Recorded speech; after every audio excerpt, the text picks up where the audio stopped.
வணக்கம். காலேஜுக்கு வந்திருக்காங்க. காலேஜுக்கு வந்தோன்னே ஸ்டாஃப் எல்லாம் சொல்கிறாங்க, இன்னும் 1 ஹவர் 2 ஹவரில் லிஸ்ட்டை ஃபைனல் பண்ணி ஒட்டிடுவாங்களாம். கண்டிப்பாக பேர் அதில் இருக்கும். பார்ட்டி வைக்க தயாராகிரு அப்படிங்கும்போது, கண்டிப்பாக பார்ட்டி வச்சுருவேன் அப்படின்னு சொல்லிக்கிட்டு இருக்காங்க. இங்கே நிறைய படிக்கிறவங்க மதிக்கெலாம் வாழ்த்து சொல்கிறாங்க. மதிக்கு ரொம்பவே சந்தோஷமாக இருக்குது. அப்போ ஒரு மிஸ்ஸு ஓடி வராங்க. மதி அப்படிங்கிறாங்க. என்ன மேடம் என்னாச்சு அப்படிங்கிறாங்க. அதை ஏன் கேட்குற, நீ தான் முதல் லிஸ்ட்டில் பேராக இருந்த, இப்போ உன் பேரே இல்லை லிஸ்ட்டில், நீ வா அப்படின்னு சொல்லி கூப்பிட்றாங்க. அங்கே போகிறாங்க. வேலைக்கு கன்ஃபார்ம் பண்ண லிஸ்ட்டில் பேர் இல்லை. இதை பார்த்துட்டு மதி ரொம்பவே அழுகிறாங்க. ஏன் மதி அழுற, ஏன் அழாத, நீ போய் என்னென்னு கரஸ்பாண்டண்ட்டை கேளு, நீ தானே ஃபஸ்ட்டாக இருந்த, நீ இப்போ எதுக்கு உன் பேர் வரலன்னு கேளு, நீ எல்லாரோட நீ தான் முதல்ல வேலைக்கு சேர்ந்த, நல்லாவே பாடம் எடுப்ப, எல்லாருக்கும் நல்லா உன்னை பிடிக்கும், இப்போ ஏன் உன் லிஸ்ட் வரலன்னு கேட்கணும்ல, நீ இப்போ கேளு அப்படிங்கிறாங்க.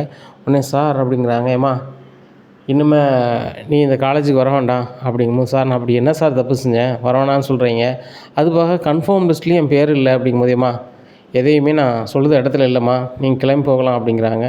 இங்கே ரொம்பவே அழுதுட்டுருக்காங்க. இப்படி இருக்கும்போது கான்ஃபரன்ஸில் பேசுகிறாங்க ரேவதி மலர்கிட்ட. நம்ம எல்லாம் வீட்டில் இருக்கோம், ஜாலியாக மதி வேலைக்கு போகிறாப்புல, அவள் தான் ரொம்ப கொடுத்து வச்சுவா, நம்ம அவளுக்கு கான்ஃபரன்ஸில் வாழ்த்து தெரிவிக்கலாம் அப்படின்னு சொல்லி கால் பண்ணுறாங்க. இங்கே மதி எடுத்து பேசுகிறாங்க. மதி உண்மையிலே நீ ரொம்ப கொடுத்து வச்சவா, நாங்கள்லாம் வீட்டில் இருக்கிறோம், நீ வேலைக்கு போகிறல அப்படிங்கும்போது, ஏக்கா இன்னும் எனக்கு வேலையே கிடையாது, வேலையை விட்டே வேண்டான்ட்டாங்க அப்படிங்கும்போது, என்னது வேலையை விட்டு வேணான்ட்டாங்களா, இன்றைக்கி தானே நான் உனக்கு பெர்மனெண்ட் பண்ணுறேன்னு சொன்னேன், அது போக நான் வாழ்த்து சொல்லலான்னு சொல்லி தான் நான் மலரணின்னு சொல்லி நாங்கள் 2 பேரும் கான்ஃபரன்ஸில் பேசிகிட்டு இருக்கோம் அப்படிங்கிறாங்க. உடனே அதை ஏன் கேட்குறீங்க, நான் இங்கே வந்தேன், எல்லோரும் முகமும் ஒரு மாதிரி இருந்துச்சு, கடைசியில் கேட்கும்போது என் பேரே லிஸ்ட்டில் இல்லைங்கிறாங்க. லிஸ்ட்டில் தான் இல்லை, இங்கேயாவது நம்ம மனசங்கடத்துக்கு வேலைக்கு வந்துட்டு போகலான்னு பார்த்தாக்கா வேலையும் இல்லை, நீ இனிமே இங்கே வர வேண்டாம்னு சொல்லிட்டாங்க. எனக்கு என்ன காரணனே தெரில, கேட்டாலும் எந்த பதிலும் சொல்ல மாட்றாங்க, நான் என்ன தான் பண்ண போகிறேன்னு எனக்கு ஒன்றும் புரியலன்னு சொல்லி ரொம்பவே அழுகிறாங்க. அழாதீங்க அப்படின்னு சொல்லிட்டு ஃபோனை வைக்கிறாங்க. இங்கே உடனே மலர் ஃபோன் பண்ணி, டேய் சுரேஷு, அவளுக்கு வேலை போயிடுச்சு, அவளுக்கு வேலைக்கு மாலையிலேருந்து வேண்டான்ட்டாங்க, அவள் ரொம்ப மனச்சங்கடத்தில் இருக்கா, நீ போய் பைக்கில் கூப்பிட்டு வந்துரு அப்படிங்கும்போது, இல்லை நீ நான் போகல அப்படிங்கும்போது, எங்கே பாரு இந்த மாதிரி நேரத்தில் புருஷன் தான் ரொம்ப சப்போர்ட்டாக இருக்கணும், நீ போ அப்படிங்கிறாங்க. இங்கே சுரேஷ் பைக் எடுத்துகிட்டு போய், சரி எதுவும் கவலைப்படாத, பார்த்துக்கலாம் அப்படின்னு சொல்லி பைக்கில் ஏற்றி வீட்டுக்கு கூப்பிட்டு வராங்க. இங்கே தங்கராஜ், ராகவன், ராஜலட்சுமி இவங்க செஞ்ச வேலை சுரேஷுக்கும் தெரியாது, மதிக்கும் தெரியாது. இப்படியா இருக்குது. இந்த சூழ்நிலையில் தங்கராஜ் வீட்டில் ரொம்பவே சந்தோஷமாக இருக்காங்க. அதை பார்த்து அவங்க அம்மா, என்னடா ரொம்ப சந்தோஷமாக இருக்க அப்படிங்கும்போது, ஏம்மா அந்த சுரேஷ் பொண்டாட்டியை ரொம்ப ஓவராக பண்ணிகிட்டு இருந்தால அப்படிங்கிறாங்க. டே அந்த குடும்பத்துக்கு நீ தானடா நல்லது செய்தன்னு சொல்லி அந்த சுரேஷுக்கு கல்யாணம் பண்ணி வச்ச, அவள் ரொம்ப திமிரு பிடிச்சவாடா, வேலை பார்க்கல அப்படிங்கும்போது, இன்னுமே வேலை பார்க்க மாட்டாமா அப்படிங்கிறாங்க. என்னது வேலை பார்க்க மாட்டாளா அப்படிங்கும்போது, ஆமாம்மா வேலை பார்க்க மாட்டான், அவ்வளோதான், வேலையை தான் முடிச்சு விட்டாச்சு அப்படின்னு. முடிச்சு விட்டியா அப்படிங்கிறாங்க. ஆமாம்மா அந்த கரஸ்பாண்டன்ட் எனக்கு ரொம்ப தெரிஞ்சவர், நம்ம சொன்னால் மீற மாட்டார், அதனால தான் போனேன், மதி ரொம்ப ஓவராக பண்ணுறாருல, அதை மனசில் வச்சுக்கிட்டு எங்கள் வீட்டு பிள்ளைக்கு வேலை வேண்டாம், நீங்கள் பெர்மனெண்ட்டும் பண்ண வேண்டாம், வேலையும் கொடுக்க வேண்டாம், வேலையை விட்டு நிப்பாட்டிடுங்க அப்படின்னு சொன்னேன், அதை கேட்டுக்கிட்டு பண்ணிட்டார் போலுக்கு, இப்போ தான் நான் ஃபோன் பண்ணி சொன்னார், அதான் சந்தோஷமாக இருக்கேன் அப்படிங்கிறாங்க. டேய் ஏன்டா அப்படி பண்ணேன், இந்த விஷயம் வெளியே தெரிஞ்சால் என்ன வருது அப்படிங்கும்போது, ஏம்மா வெளியே தெரிஞ்சால் என்ன ஆயிரும், ரொம்ப ஓவராக பண்ணிகிட்டு இருக்கா அந்த மாதிரி, நான் பார்த்து கல்யாணம் முடிச்சு வச்சேன், அப்போ எனக்கு வட்டி காசெல்லாம் தரணும், அதெல்லாம் வேண்டாம், சரி நம்ம மச்சினனுக்கு கல்யாணம் பண்ணி வைப்போம்னு வச்சாக்கா ரொம்ப ஓவராக பண்ணால் அவங்க எதுனாலும் எனக்கு ஃபோன் பண்ணி சொல்லிகிட்டு இருக்காங்க, இந்த மாதிரி மதி அப்படி பண்ணுறா இப்படி பண்ணுறான்னு, அப்போ எனக்கு எவ்வளோ கடுப்பாக இருக்கும், இப்போ ஏற்பட்ட கடுப்புக்கு தான் இதை செஞ்சேன் அப்படின்னு சொல்லிக்கிட்டு இருக்கும்போது, ரேவதி இது கேட்டுருந்தாங்க. கேட்டுட்டு, நீ தான் இந்த வேலையை பார்த்தியா அப்படின்னு சொல்லிட்டு, என்னங்க நீங்கள் ஏன் இப்படி பண்ணியிருக்கீங்க வச்சுருக்கீங்க, அந்த பிள்ளை வேலை பார்த்தா உங்களுக்கு என்ன, அந்த பிள்ளை எவ்வளோ சங்கடப்பட்டு தெரியுமா, அது எனக்கு தான் தெரியும் அப்படிங்கும்போது, ஏய் உனக்கு எப்படி தெரியும் அப்படிங்கும்போது, இப்போ தான் நான் வாழ்த்தலான்னு ஃபோன் பண்ணேன், அது அவ்வளோ அழுதுச்சு, சுரேஷ் தான் போய் கூப்பிட்டு வந்திருக்கான், மலரணி ஃபோன் பண்ணாங்க அப்படிங்கும்போது, சுரேஷ் எதுக்கு அவ்வளோ கூட போகிறான் அப்படிங்கும்போது, ஏங்க அவங்க பஞ்சாயத்தி அவங்க கூப்பிட போகாமல் எப்படிங்க அப்படிங்கிறாங்க. ஏய் ஒழுங்கு மரியாதை ரூம் பார்த்து போ அப்படிங்கிறாங்க. ஏங்க நீங்கள் பண்ணுறதெல்லாம் சரி கிடையாதுங்க அப்படிங்கும்போது, என்னடி சவுண்டு கூடுது அப்படின்னு சொல்லி தங்கராஜ் அம்மா பேசுகிறாங்க. அத்தை இதெல்லாம் தேவையில்லாத வேலை, நீங்கள் சொல்ல மாட்டீங்களா அப்படிங்கும்போது, அவன் ஆம்பளை, அவன் சொல்கிறான், வீட்டில் சமைச்சிக்கிட்டு வச்சுக்கிட்டு இருக்க வேண்டியதானே அப்படிங்கும்போது, அத்தை அவள் சமைச்சிக்கிட்டு இருக்கணும்னு அவளுக்கு என்ன அவசியம் இருக்குது, அவளுக்கு விரும்பி கல்யாணம் முடிக்கலை, அவள் விருப்பம் இல்லாமல் தான் எல்லாமே நடந்திருக்கு அப்படின்னுட்டு இருக்காங்க. உடனே தங்கராஜ் சொல்கிறாங்க, இங்கே பாரு, மதி வாழ்க்கையாக உன் வாழ்க்கையை கெடுத்துக்கிடாத, அவ்வளோதான் அப்படிங்கிறாங்க. நீங்கள் பண்ணதெல்லாம் சரி கிடையாதுங்க, என் வாழ்க்கைக்காகலாம் வந்து இன்னொரு நாள் நான் சங்கடப்பட விட மாட்டேன் அப்படிங்கிறாங்க. ஒழுங்கு மரியாதை ரூமுக்கு போ அப்படிங்கிறாங்க. கடுப்பில் ரூமுக்கு போகிறாங்க. அங்கேருந்து மதிக்கு கால் பண்ணி பேசுகிறாங்க.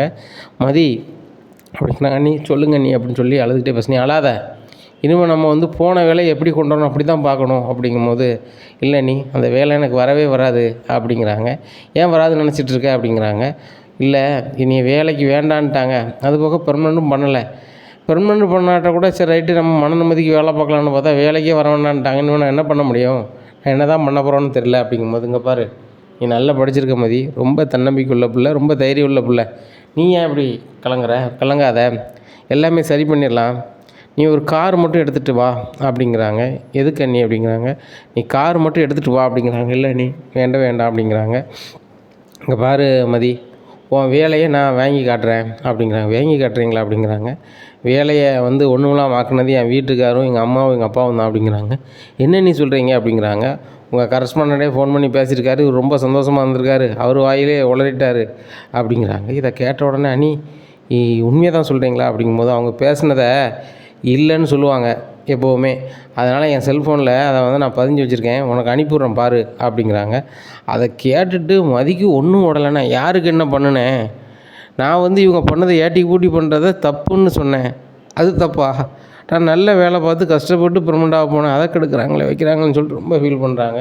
மதி, இதுக்கெலாம் நீ கவலைப்பட்டுட்டு இருக்காத, இவங்க பேசின ஆடியோவே போதும்ல, இதை வச்சு நம்ம வேலை வாங்கிடலாம் மதி அப்படிங்கிறாங்க. அண்ணி நீங்கள் உண்மையை தான் சொல்கிறீங்களா? உண்மையை தான் சொல்கிறேன், உனக்கு அனுப்பியிருக்கோம்ல, இதை வந்து நம்ம எங்கே கொடுக்கணுமோ அங்கே கொடுத்தா கண்டிப்பாக உங்களுக்கு வேலை வந்துடும், நான் பேப்பர் டிவிலெலாம் வந்து நான் கொடுக்குறேன் அப்படிங்கும்போது, அண்ணி உங்களால் எப்படி முடியும் அப்படிங்கிறாங்க. கண்டிப்பாக முடியும், எங்கள் சொந்தக்காரன் ஒரு பையன் வந்து டிவியில் தான் வேலை பார்க்கான், அவனுக்கு நான் இதை அனுப்பி விட்றேன் அப்படின்னு சொல்லி அவனுக்கு அனுப்பி விட்ருதாங்க. அனுப்பணுன்னா அவ்வளவு டிவி சேனலும் அவ்வளவு பேப்பர் டிவி எல்லாத்தையுமே வந்துடுது. வந்தோடனே இது என்ன, எப்படி இந்த பிள்ளை வேலையை எப்படி நிர்வாகம் வந்து இப்படி பண்ணலாம் வைக்கலாம்னு சொல்லி எல்லோரும் விவாதம் பேசுகிற அளவுக்கு பேசியிருந்தாங்க. பேசினோன்னே அந்த நிர்வாகம் இங்கே மதிக்கு ஃபோன் பண்ணி, ஏம்மா நீ நாளையிலேருந்து வேலைக்கு வரலாம், பெர்மனண்ட் லிஸ்ட்டில் உங்கள் பேரும் நாளைக்கு வந்துடும் அப்படிங்கிறாங்க. இதை கேட்டோன்னே மதிக்கு ரொம்ப சந்தோஷம். இங்கே தங்கராஜுக்கு எப்படி நம்ம வீட்டில் பேசுனது வெளில வந்துச்சு, யார் இது பண்ணியிருப்பா வச்சுருப்பான்னு சொல்லி ரொம்பவே யோசிக்காங்க. அப்போ ரேவதி இங்கே வா அப்படிங்கிறாங்க. என்ன அப்படிங்கிறாங்க. நானும் எங்கள் அம்மாவும் பேசுனது எப்படி வீடியோ வந்துச்சு அப்படின்னு. ஏன்டா கேட்டால், உன் செல்ஃபோனை தா அப்படிங்கிறாங்க. இல்லை என் செல்ஃபோன்லாம் தர முடியாது அப்படிங்கும்போது, இல்லை உன் செல்ஃபோனை தார அப்படிங்கிறாங்க. உடனே செல்ஃபோனை வாங்குறாங்க. அதில் வந்து அந்த ரிப்போர்ட் இருக்கு, அந்த அனுப்புனது அந்த இது இருக்குது. இதை பார்த்தோன்னே நீ எப்படி டிவிக்கு அனுப்பலாம் வைக்கலாம் அப்படிங்கிறாங்க. இதை கேட்ட உடனே, அந்த பிள்ளை கஷ்டப்பட்டு வேலைக்கு போகும், நீங்கள் வேலையை அசால்ட்டாக வந்து ஒன்றுமில்லாமல் ஆக்குவீங்க, இதை நான் பார்த்துட்ருக்கணுமா, இதெல்லாம் பார்த்துட்ருக்க முடியாது அப்படிங்கும்போது, இங்கே பாரு இப்போ வாழ்க்கை இல்லாமல் போகுது அப்படிங்கும்போது ரொம்ப சந்தோஷம் எனக்கு, இந்த வீட்டில் நான் ரொம்ப சந்தோஷமாலாம் வாழலை, குடித்தாலும் குடிக்கலைனாலும் நிம்மதியாக நான் எங்கேயாவது இருந்துட்டு போயிடுவேன், என் பிள்ளைகளை நான் பார்த்துப்பேன், இந்த வீட்டில் நான் வந்து மகாராணியாக இல்லை வேலைக்காரியாக தான் இருக்கேன், அப்படி இருக்கும்போது இந்த வீட்டில் இருக்கிறதோட எங்கள் வீட்டில் இருந்தால் எனக்கு ரொம்ப சந்தோஷம் தான், நான் கிளம்புறேன், டேய் வாங்கடா கிளம்பலாம் அப்படின்னு சொல்லி இப்போ எங்கள் பிள்ளைகளை கூப்பிட்டு கிளம்புறாங்க. உடனே தங்கராஜ் சொல்கிறாங்க, போனால் நீ மட்டும் போ, என் பிள்ளைங்க தான் இருக்கும் அப்படின்னு சொல்லி அனுப்பிடுறாங்க. சரி நீங்களே பாருங்கள், ஒரு நாள் பாத்ரூம் கூட்டி போய்ட்டு வாங்க, கழுவி விடுங்க, அதுக்கப்புறம் தெரியும்னு சொல்லிட்டு கிளம்பி வந்துடுறாங்க. இங்கே சரியான கோபத்தில் ராகவன் இருக்கார்.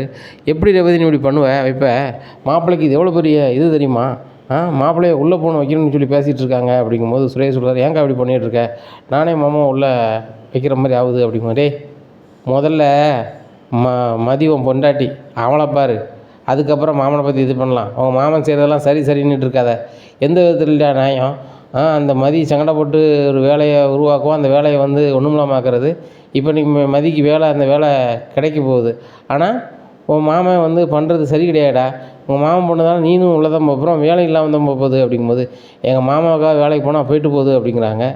மதி அப்போ ஒன்று செய், அந்த வீடியோவை கொண்டு சுரேஷோட அதிகாரத்தை கொடுத்து என் வேலையை இல்லாமல் பண்ணு அப்படிங்கிறாங்க. எங்கள் மதி ரொம்ப அமைதியாக இருக்காங்க.